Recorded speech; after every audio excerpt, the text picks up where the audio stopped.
Lucas 22, nós vamos ler do versículo 39 a 46. E saindo foi, como costumava, para o Monte das Oliveiras, e também os seus discípulos o seguiram. E quando chegou àquele lugar, disse-lhes: Orai para que não entreis em tentação. E apartou-se dele cerca de 1 tiro de pedra, e pondo-se de joelhos orava, e dizendo: Pai, se queres, passa de mim este cálice, todavia não se faça a minha vontade, mas a tua. E apareceu-lhe um anjo do céu que o fortalecia. E posto em agonia, orava mais intensamente, e o seu suor tornou-se como grandes gotas de sangue que corriam até o chão. E levantando-se da oração, veio para os seus discípulos e achou-os dormindo de tristeza. E disse-lhes: Por que estáis dormindo? Levantai-vos e orai, para que não entreis em tentação. O título da mensagem nesta noite é justamente essa parte do versículo 46 que diz: Levantai-vos e orai. Vamos orar. Pai, obrigado, Senhor, pela oportunidade que o Senhor nos dá de podermos estar aqui mais uma vez, louvando, agradecendo o Senhor, e agora carecemos de ouvir a sua voz. Fale conosco, trabalhe em nossas vidas. Em nome de Cristo pedimos agradecidos. Amém.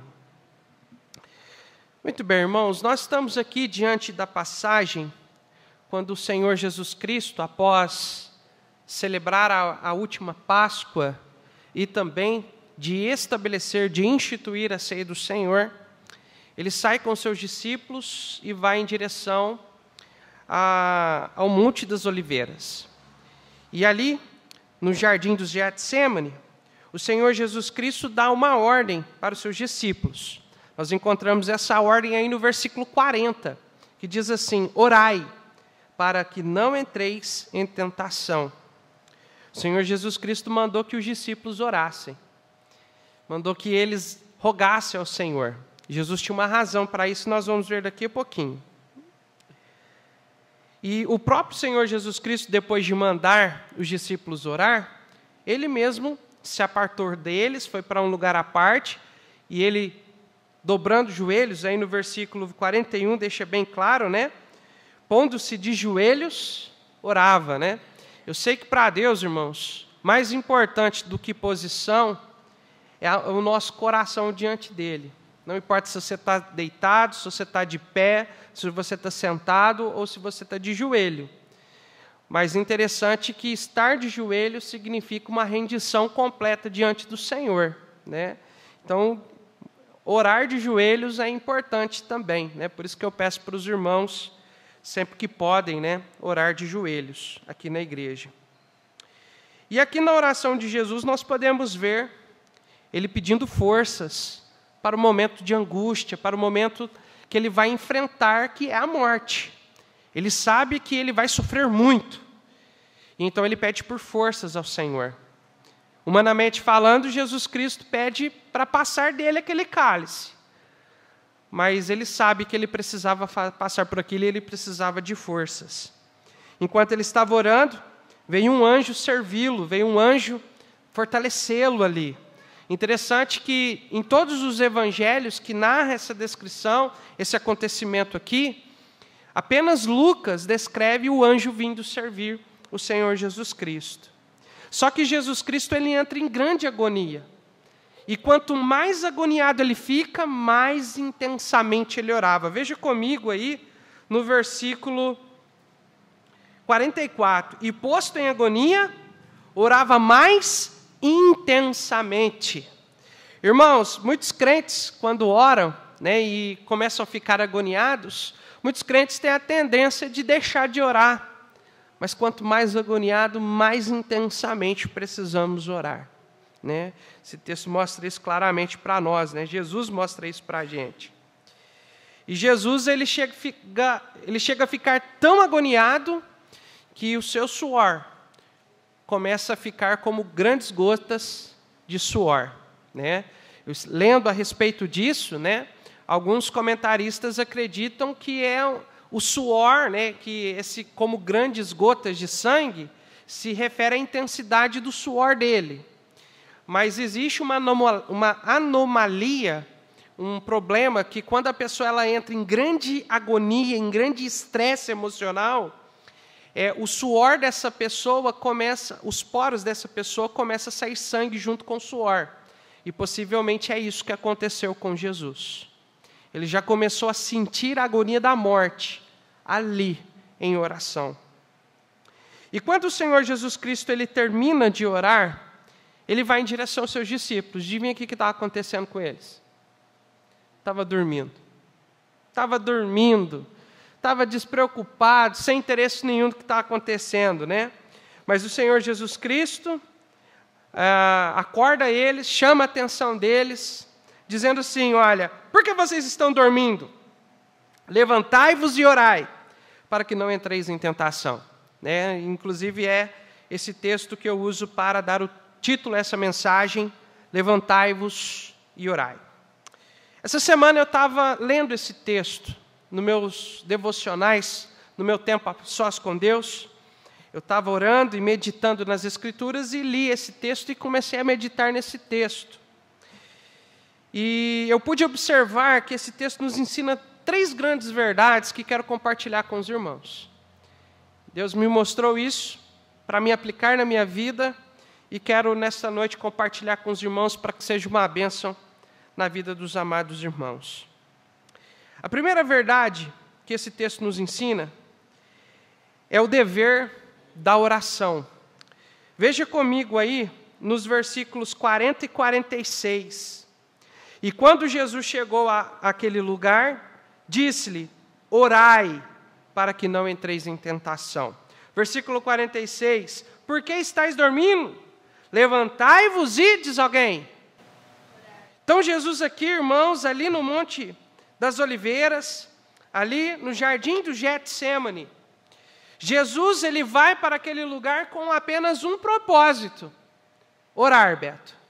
Jesus foi para aquele lugar com seus discípulos para que pudessem orar, buscando forças do Senhor para as provas e tentações que tanto Cristo como seus discípulos enfrentariam.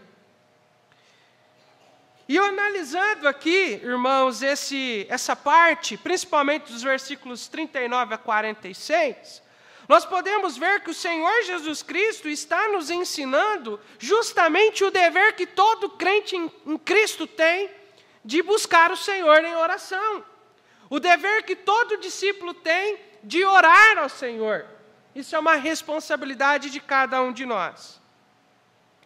E olhando aqui para o texto, eu consegui identificar 3 razões para nós orarmos. A primeira razão é porque é uma ordenança.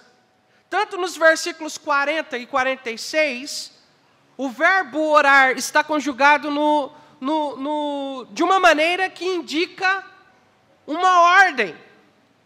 Está expressando uma ordenança: orai. Jesus não está pedindo ou sugerindo aos seus discípulos que orem, mas Ele está nos mandando orar. Então, o primeiro motivo para nós orarmos, irmãos, para que você desenvolva uma vida de oração, é que você precisa se submeter à autoridade de Cristo. E uma dessas autoridades, uma dessas ordenanças do Senhor, é justamente orar. E nós, como crentes obedientes, precisamos desenvolver uma vida de oração. Amém, irmãos? Isso é muito importante, desenvolver uma vida de oração. O crente, irmãos, em obediência ao Senhor, precisa viver uma vida de joelhos, Beto. Viver uma vida de joelhos, no sentido de viver uma vida de oração. Isso porque o nosso mestre nos dá essa ordem. Mas em segundo lugar, nós precisamos orar por interesse na pessoa do Senhor, por interesse em quem Ele é, o nosso Deus. Nós precisamos orar com o desejo de passar tempo com o Senhor. Não só por uma obrigação, irmã Suelen, mas porque nós amamos o nosso Deus. Quantos aqui nessa noite podem dizer que amam a Deus? que ama o Senhor Jesus. Irmãos, nós precisamos orar por causa dele, para nós termos tempo de comunhão com ele. Mas o interessante é que quando Jesus vai ao encontro dos seus discípulos, eles estão orando. E o texto diz para nós, dormindo de grande tristeza, no versículo 45. E esse de grande tristeza, Beto, me chamou a atenção. Como assim eles estavam dormindo de grande tristeza? Eu fui procurar o significado da palavra tristeza no original, e significa tristeza, dor, angústia, aborrecimento, aflição e pesar. Eu creio que aqui os discípulos estavam dormindo no sentido deles estarem aborrecidos. No Evangelho de Mateus, no capítulo 26, versículos 38 a 43, o texto ali diz para nós que eles estavam dormindo porque os seus olhos estavam pesados. Então, juntando uma informação com a outra, eu entendi que a palavra tristeza aqui no texto não está no modo literal, mas está possivelmente, quero dizer novamente, possivelmente, no sentido figurado, indicando tédio. Eles estavam dormindo porque estavam entediados. Esses dias para trás, a Sara mexendo no celular, tomei o celular dela, guardei, e de repente, passou alguns minutos, pouquíssimos minutos, ela chega em mim e fala, pai, deixa eu mexer no celular, pai. Eu falei, mas por que você quer mexer no celular, Sara? Porque eu estou com tédio. Eu estou com tédio, estou entediada. Eu falei, menina, vai brincar, vai arrumar uma coisa para você fazer, mas não vai mexer no celular, não.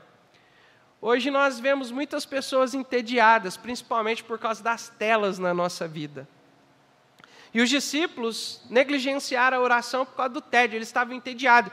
E tédio, irmãos, estar entediado, está relacionado justamente à falta de interesse em Deus e na oração, nas coisas de Deus. Quantos crentes hoje não estão buscando ao Senhor, não estão na igreja, não estão orando, não estão lendo a Bíblia, porque estão desinteressados nas coisas de Deus. Estão mais interessados naquilo que o mundo pode proporcionar. Estão mais interessados no que a rede social vai te fornecer, os vídeos que elas vão te fornecer. Estão mais interessados no trabalho, no lazer, enfim, tantas outras coisas, mas Deus perderam completamente o interesse. Meus amados irmãos, nós precisamos desenvolver uma vida de oração, porque nós amamos a Deus acima de todas as coisas. Um mandamento também, amar a Deus acima de tudo, irmãos. Acima de qualquer coisa, Deus precisa vir em primeiro lugar. E uma das maneiras que temos de demonstrar que Deus é a nossa prioridade, que temos interesse no Senhor, que amamos o Senhor, é justamente buscando o Senhor em oração. Desenvolvendo hábito de oração. De manhã, à tarde, à noite, termos tempo em oração. Mas nós também precisamos orar para não cair em tentação. Jesus Cristo repete isso 2 vezes aqui no texto de Lucas. Orai para que não entreis em tentação. Entrar em tentação é sucumbir às tentações. Tentação, irmãos, é ter o objetivo, Beto. É fazer alguma coisa com o objetivo de conduzir alguém ao pecado. Isso é tentação. Lá em Tiago, não sei se os irmãos lembram dos nossos estudos, mas lá em Tiago, ele nos ensina que Deus ele não pode tentar ninguém. Porque Deus nunca faz nada na nossa vida para nos prejudicar, e sempre para nos abençoar. Quantos acreditam nisso? Sempre, irmãos. Então Jesus, o Senhor Deus, a tentação não vem de Deus. A tentação vem de 2 lugares. O primeiro vem de Satanás, que está trabalhando todo o tempo buscando a quem possa tragar.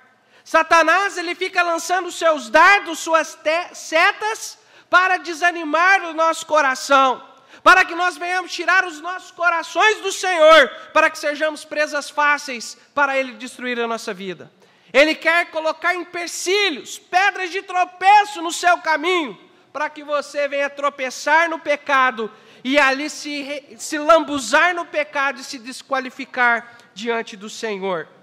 Mas também a tentação vem da nossa própria carne. Tiago também, lá no capítulo 1, dos versículos 13 a 15, Tiago vai dizer que também a tentação vem da nossa própria carne, dessa velha natureza que é inclinada a fazer as coisas que desagradam a Deus.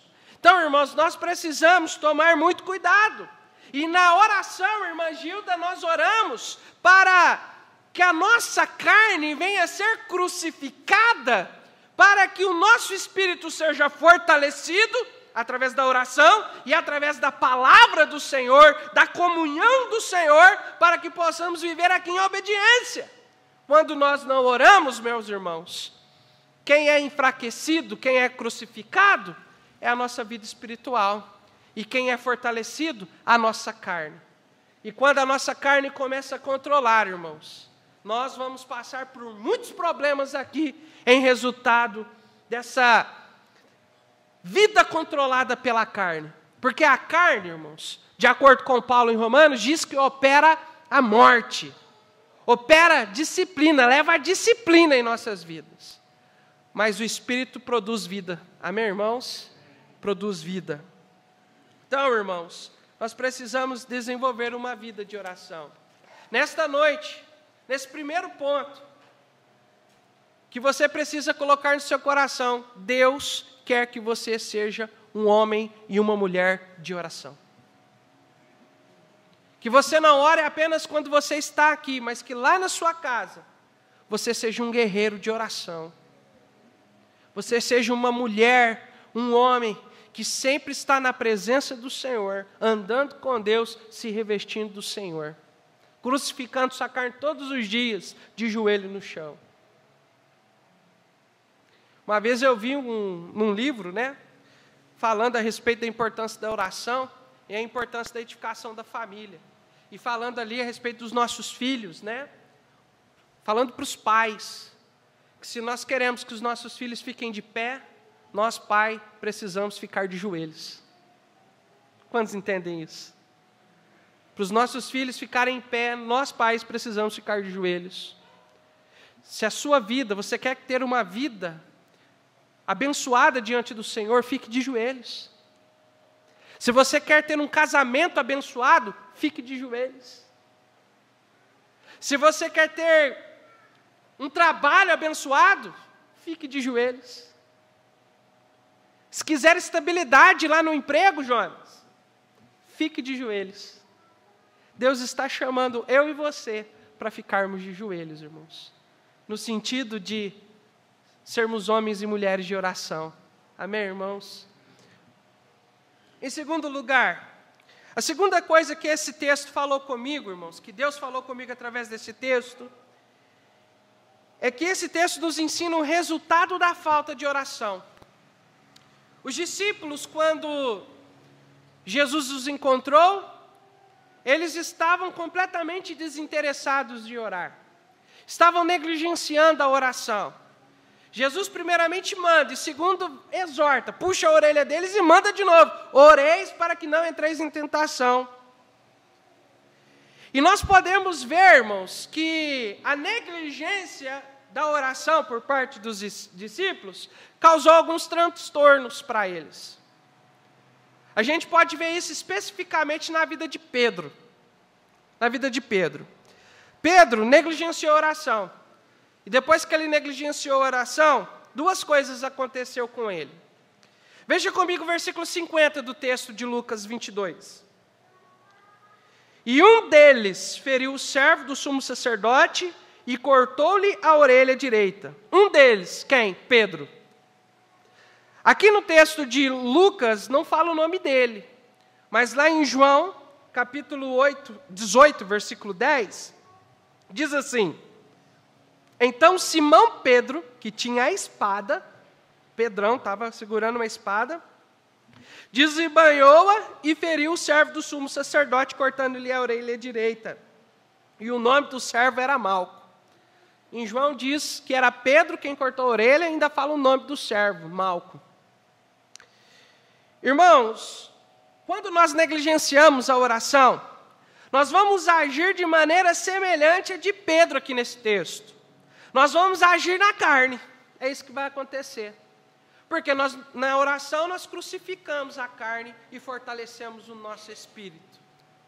E quando negligenciamos a oração, quem se fortalece é a nossa carne. Então, consequentemente, Pedro, por ter negligenciado a oração, ele começou a agir na carne. E a primeira coisa que ele fez foi agir violentamente.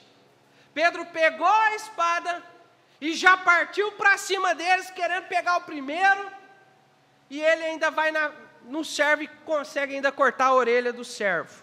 Não sei se no desespero, não sei exatamente o que aconteceu ali, mas Pedro age ali de maneira egoísta, violenta e também precipitada. E é justamente isso que acontece na vida do crente quando negligencia sua oração. O crente, quando negligencia sua oração, ele começa a agir de maneira egoísta, ele começa a ficar violento, irritadiço, agindo precipitado e começa a ferir as pessoas que estão próximas a ele, principalmente aqueles que mais o amam. O casal, por exemplo, aplicando aqui a vida conjugal, o casal, quando começa a negligenciar sua vida de oração, começa a brigar demais. É natural, porque começam a agir na carne, começam a pensar primeiro em si do que pensar no outro. Dentro da família, com os filhos, a mesma coisa. O filho, quando começa a negligenciar a oração, ele vai mais questionar do que obedecer. Os pais também, quando começam a negligenciar a oração, eles começam a mandar demais e ser exemplo de menos. Na igreja, irmãos, quando nós começamos a negligenciar a oração, nós vamos perder o interesse pelas coisas de Deus. Nós vamos começar a pensar em nós primeiro, a querer agradar a nossa carne, agradar a nossa velha natureza. Vamos perder o prazer de estar na presença do Senhor e começar a ter prazer naquilo que Deus reprova. A igreja vai sofrer com isso. Porque a igreja forte é levantada através de irmãos que sustenta a igreja, a obra de Deus em oração. E quando negligenciamos a oração, irmãos, a igreja sofre. A igreja sofre. O ministério sofre. O pastor sofre. Porque, irmãos, o pastor, apesar de estar na frente, na liderança da igreja, é um homem que carece das orações da sua igreja. Olha aquele exemplo que nós citamos, daquele pastor adventista, que perdeu sua família, perdeu o seu ministério por causa do vício na pornografia, irmãos. Seu pastor, os nossos pastores precisam das nossas orações. Quantas vezes por semana você ora intercedendo pelo seu pastor ou pelos nossos pastores? Quanto tempo você investe intercedendo pelo seu irmão em Cristo? Pelas nossas necessidades, pelas nossas fraquezas, para nos fortalecer, para nós sermos avivados pelo Senhor. Precisamos orar, irmãos. E quando negligenciamos a oração, nós não vamos agir da maneira que Deus quer. Nós vamos agir carnalmente, vamos ser mais irados, vamos agir precipitadamente e tomar decisões erradas, assim como Pedro. Pedro escolheu, irmãos, lutar contra o inimigo errado e com as armas erradas. Porque o inimigo não era os servos, o servo do sumo sacerdote. O inimigo não era soldados. O inimigo não era Judas. O inimigo era Satanás. Nosso inimigo, irmãos, não é o seu irmão. em Cristo, não é o seu familiar. O seu inimigo não é seus pais ou seus filhos. O seu inimigo não é aquele parente que fica pegando no seu pé, ou aquele colega, aquela pessoa que vive te desprezando. Não. O seu inimigo se chama Satanás. E também a sua carne é também outro grande inimigo nosso. E a nossa arma que usamos, irmãos, que Deus colocou à disposição de nós, é a oração. Pedro escolheu a arma errada. Escolheu uma espada. Tem muitos crentes aí querendo batalhar uma luta que não é dele. Né? Nada contra quem gosta de tiro, de caça, essas coisas assim. Mas você não foi chamado para lutar com as armas carnais, com as armas materiais, físicas. Você foi chamado para lutar com as armas espirituais. E sua arma principal é a oração. Pedro, além de agir violentamente na carne, Pedro também negou a Jesus. Dos versículos 54 em dia até o versículo 62, nós podemos ver que Pedro, ele é questionado 3 vezes a respeito de Jesus. Ele é identificado como discípulo de Jesus por 3 vezes, e por 3 vezes ele nega Jesus. Não, eu não conheço esse homem, não. Não conheço. Eu nem sei, nunca vi. E é exatamente isso que acontece quando você negligencia a oração. Quando você negligencia a oração, você também vai negar Jesus. A palavra negar aqui, irmãos, está no sentido de rejeitar, desprezar Jesus. E o crente, quando negligencia a oração, o crente despreza o Senhor Jesus muitas vezes para ficar 5 minutinhos a mais na cama. Aí perde a hora, sai correndo e não ora. Ou então, vai deitar, esquece de orar e, nossa, lembrei, tem que orar. Mas está com tanta vontade de ficar ali, está com tanta preguiça, cansaço, e junta tudo misturado ali, né? Você não sabe diferenciar o que é o cansaço e o que é a preguiça. E aí, de repente, fala, não vou orar não. Aí, de repente, começa assim, eu vou orar deitado mesmo, né? Querido Pai Celestial, agradeço por esse dia, peço pela... E já começa. Irmãos, quando nós negligenciamos a oração, nós desprezamos o Senhor. Desprezamos o Senhor. Quando o crente despreza a oração, ele despreza o Senhor escolhendo ficar vendo vídeos na internet ao invés de orar. Para orar, 2 minutinhos, contado no relógio, aí se dá 2 minutos. Mas vê 2, 3 horas de vídeos na internet. De repente, nossa, já foi. Nossa, eu tenho que preparar para dormir, tenho que preparar para fazer isso, tenho que parar para buscar a menina na escola, tenho que fazer isso, fazer aquilo. Quanto tempo você tem gastado em oração? Quanto tempo você tem perdido com essas coisas, irmãos? O crente, quando negligencia a oração, ele despreza o Senhor, quando ao invés de ir na igreja, ao invés de orar, de buscar ao Senhor, escolhe participar de programações de família, escolhe assistir ou participar de esportes, ao invés de estar buscando ao Senhor. Quantos crentes fazem isso, irmãos? Quantos crentes hoje não estão na igreja, mas estão na casa de parentes visitando, estão em festas de aniversário, estão talvez assistindo futebol, nem sei se tem futebol hoje. Mas quantas pessoas fazem isso? Irmãos, e quando isso acontece conosco, irmãos, significa que nós estamos negligenciando oração. É hora de ligar a sirene dos nossos corações, o alerta dos nossos corações, porque alguma coisa está errada em nossas vidas. O crente precisa orar, porque quando nós não oramos, nós morremos.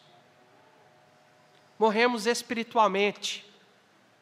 Nós não perdemos a salvação, mas perdemos a alegria, o prazer de estar com Deus, perdemos o interesse por Deus, nos esquecemos dos ensinamentos do Senhor e deixamos o pecado nos controlar. Pedro tinha ouvido várias vezes da parte do Senhor, dizendo assim, olha, amai vossos inimigos, bendizei que vos maldizem. Pedro escutou da parte do Senhor dizendo, Pedro, é necessário com que eu seja morto, mas eu vou ressuscitar. Mas naquele momento, Pedro não lembrou de nada do que Jesus tinha ensinado.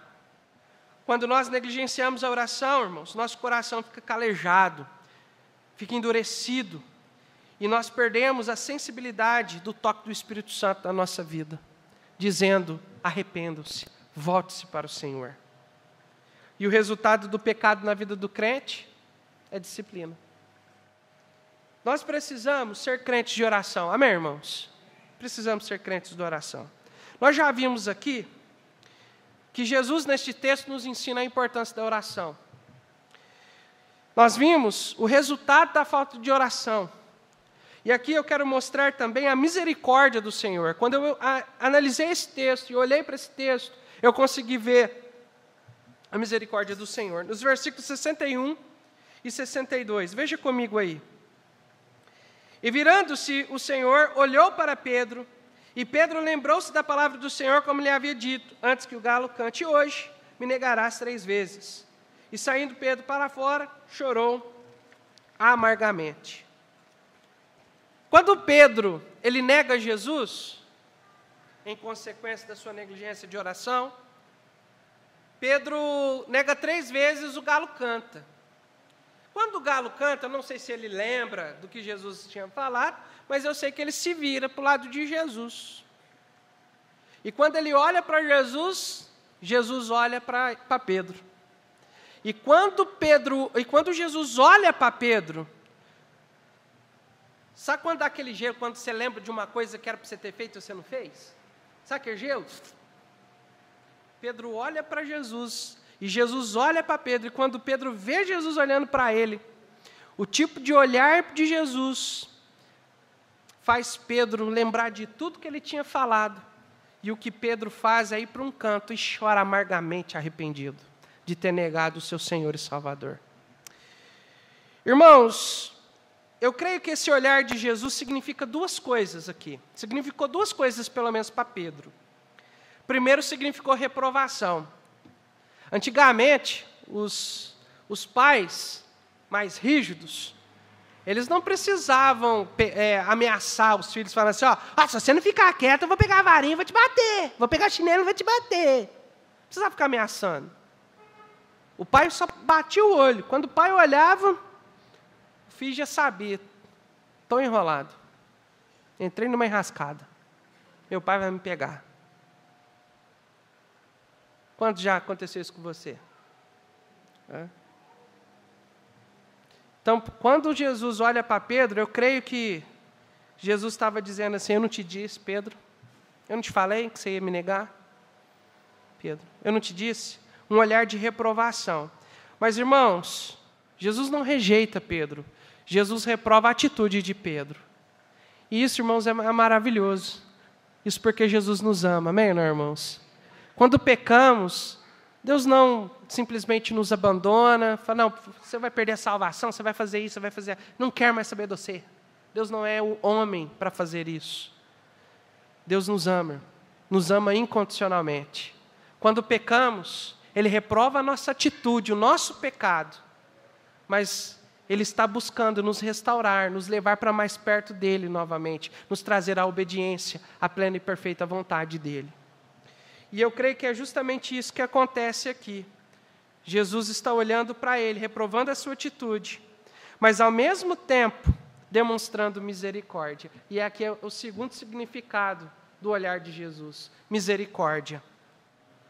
Quando Jesus olha para Pedro, irmãos, eu creio que no coração de Jesus estava acontecendo mais ou menos assim. Se Jesus fosse falar aqui, as entrelinhas aqui, tá, irmãos? Versão Bíblia Douglas Carrijo agora. Né? Eu creio que no coração de Jesus, Jesus estava dizendo assim, Pedro, calma, Pedro. Eu sei que agora você vai se arrepender, você vai chorar amargamente pelo que você fez. Mas calma, Pedro, eu estou aqui numa missão. E essa missão é dar a minha vida por amor a você. É dar a minha vida para te resgatar, para te redimir, para que você possa ser regenerado. Então eu vou dar a minha vida agora, vou cumprir essa missão que o meu Pai determinou para que eu possa cumprir. Mas quando eu ressuscitar, Pedro, eu vou te encontrar. E nós vamos ter uma boa conversa. E eu vou demonstrar o quanto eu te amo, o quanto eu te perdoo por ter me negado, por ter falhado, por ter negligenciado aquilo que eu mandei você fazer. Calma, nós vamos ter essa conversa daqui a pouquinho. E essa conversa aconteceu, irmãos. Aconteceu lá no Evangelho de João, capítulo 21, dos versículos 15 a 20, quando Jesus, já ressurreto, encontra Pedro ali no barco, trabalhando ali, pescando. Jesus manda eles jogar a rede, eles colhem bastante, eles pescam bastante peixe. E então Jesus chama Pedro para conversar, e Jesus diz para Pedro assim: Pedro, tu me ama? Pedro olha para Jesus e diz: Senhor, o Senhor sabe que eu te amo. Então Jesus diz para Pedro: Pedro, apacenta as minhas ovelhas, pastoreia o meu rebanho, pastoreia o meu povo. Pedro, seja um líder desse povo, conduz esse povo até mim, Pedro. Mostrando que Jesus Cristo havia perdoado Pedro. Eu louvo a Deus, irmãos, pelas misericórdias de Deus, que se renovam a cada manhã. Eu louvo a Deus, irmãos, porque Deus sempre está pronto a nos perdoar. Basta nos arrependermos de fato e o buscarmos de todo o coração. E essa mensagem, irmãos, através dessa mensagem, eu vejo Deus nos chamando, Deus chamando a igreja ao arrependimento. Deus chamando o seu povo para viver uma vida de oração. Principalmente sabendo que nós estamos vivendo dias maus. Principalmente sabendo que o dia de Cristo está chegando e que breve Ele estará nos levando para casa. Nós, irmãos, estamos vivendo dias que nós só podemos ser crentes de verdade quando nossos joelhos estão no chão. E por isso Jesus está chamando a cada um de nós a vivermos uma vida de oração. Nós vimos aqui nessa mensagem 3 verdades que esse texto nos ensina: o dever da oração, o resultado da negligência da oração e a misericórdia de Deus nos trazendo para mais perto dele.